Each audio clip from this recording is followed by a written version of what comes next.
ములుగు జిల్లా బుట్టాయిగూడెంలో నిర్వహించిన గ్రామ సభ రసభసగా మారింది. గ్రామ సభలో ఓ వ్యక్తి పురుగుల మందు తాగి ఆత్మహత్య యత్నానికి ప్రయత్నించాడు.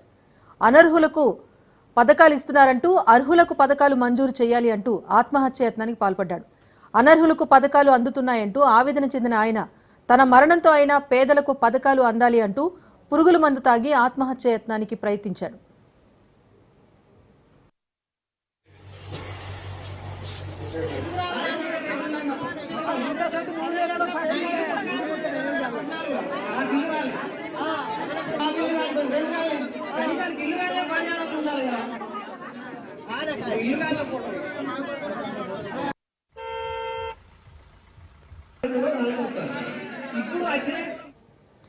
ములుగు జిల్లా బుట్టాయిగూడెంలో నిర్వహించిన గ్రామ సభ రసాభసగా మారింది.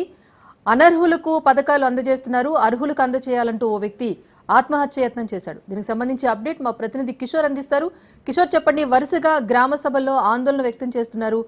అర్హులకు పథకాలు అందట్లేదనే ఆవేదన ప్రజల నుంచి కనిపిస్తోంది. సో దీనిపైన అధికారులు ఏమైనా పరిష్కారం చూపించే దిశగా ఆలోచన చేస్తున్నారా?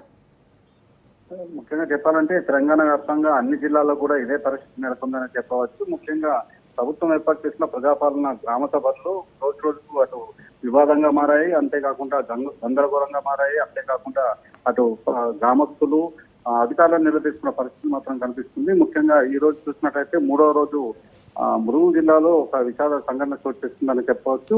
గ్రామ సభలకు సంబంధించి ఈ రోజు ములుగు జిల్లా కన్నాయిగూడెం మండలం బట్టాయిగూడెం గ్రామంలో 3వ రోజు గ్రామ సభ నిర్వహించగా అటు పుత్తూరు గ్రామానికి చెందిన కుమ్మరి నాగేశ్వరరావు అనే వ్యవసాయ కూలి అధికారుల ముందే అటు పురుగుల మందు తాగి ఆత్మహత్య చేసుకున్న ఘటన ములుగు జిల్లాలో జరుగుతుందని చెప్పవచ్చు. అయితే హుటాహుటిన నాగయ్యను అటు ఏటూరు నాగారం హాస్పిటల్ తరలించారు. అక్కడ పరిస్థితి నిర్వహించడంతో అటు ములుగు జిల్లా హాస్పిటల్ తరలించినట్టు కూడా తెలిసింది. అయితే ముఖ్యంగా నాగయ్యకు 3 కూతుర్లు ఉన్నారు. అంతేకాకుండా తన భార్య అక్కడ అంగన్వాడీలో ఆయగా పనిచేస్తున్నట్టు కూడా తెలిసింది. ఈ క్రమంలో ఇందిరమ్మ ఇళ్లకు అప్లికేషన్ పెట్టుకున్నారు. అయినప్పటికీ ఈ రోజు గ్రామ సభలో అధికారులు వెల్లడించిన లిస్ట్ లో ఇందిరమ్మ ఇళ్లకు సంబంధించి తన భార్య పేరు రాలేదంటూ కూడా అసహనం వ్యక్తం చేశారు. దీనిపై స్థానికంగా ఉన్న అధికారులను నిలదీశారు. అయితే అధికారుల నుండి సరైన సమాధానం రాకపోవడంతో అటు ప్రధానంగా అధికారులు అనౌన్స్ చేసిన లిస్ట్ లో చాలా వరకు కూడా భూములు, అలాగే వాహనాలు, అంతేకాకుండా ఇల్లు ఉన్న వారికే మళ్ళీ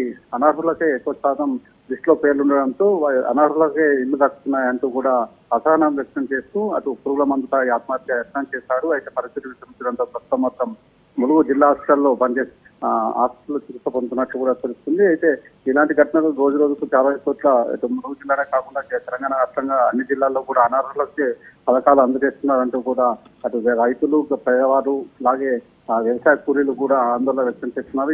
దీనిలో భాగంగానే ఈ రోజు వ్యవసాయ కూలీ నాగయ్య ఆత్మహత్య యత్నానికి పాల్పడ్డారు. అనర్హులకు మాత్రమే పథకాలు వర్తింపజేస్తున్నారంటూ కూడా దీనిపై అధికారులు చర్యలు చేపట్టాలి, పూర్తిగా మరోసారి విచారణ జరిపించాలి, నిష్పక్షపాతంగా ఖచ్చితంగా ఎవరైతే పేదవారు ఉన్నారో, అర్హులు ఉన్నారో, వికలాంగులు ఉన్నారో వారికి మాత్రమే ప్రభుత్వ పథకాలు అందజేయాలంటూ కూడా నాగయ్య ఆవేదన వ్యక్తం చేశారు. ఈ క్రమంలోనే ఆత్మహత్య యత్నానికి పాల్పడినట్టు కూడా తెలిసింది.